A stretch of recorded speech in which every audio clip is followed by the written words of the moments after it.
Social media पर दोस्ती करने वाली एक लड़की की कहानी। लड़की कहती है कि सोशल मीडिया पर हमारा राब्ता हुआ, उसके बाद वो बार बार कॉल और मैसेजेस करने लगा। मैं ना चाहते हुए भी उससे बात करने लगी।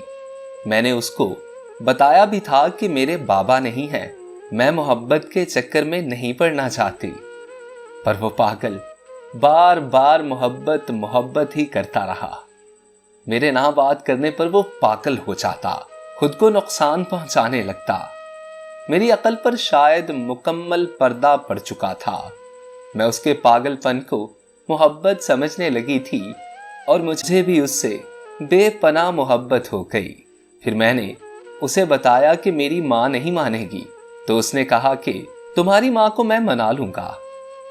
एक दिन हमारी लड़ाई पर उसने अपने बाजू पर कट लगा लिया और मैंने भी अपने बाजू पर कट लगाए। उसे एहसास हुआ कि मैं उसके जैसी पागल हो चुकी हूं। मैंने जैसे तैसे करके शादी के लिए अपनी मां को मना लिया और फिर मुझे पता चला कि वो मुझसे पहले जिससे मोहब्बत करता था वो दोबारा उसकी जिंदगी में वापस आ गई है। उस दिन के बाद वो बदलने लगा, बात कम करने लगा और आज उसने बोल ही दिया कि मैंने तुम्हारी तस्वीर घर वालों को दिखाई है तो मेरे घर वाले देख के कहते हैं कि लड़की उम्र में तुमसे बड़ी है। मेरी माँ ने साफ इनकार कर दिया है, तो हम आज से बस अच्छे दोस्त हैं। मैं उसकी बात सुनकर पागल हो गई।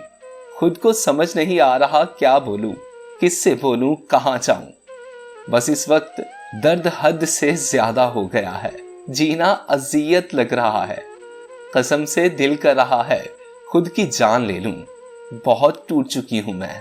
वो मेरे साथ ऐसा कैसे कर सकता है? बस पता नहीं क्यों ये तकलीफ बर्दाश्त नहीं हो पा रही। अगर वो कमबख्त किसी और से मोहब्बत करता था तो मेरी जिंदगी में आया ही क्यों?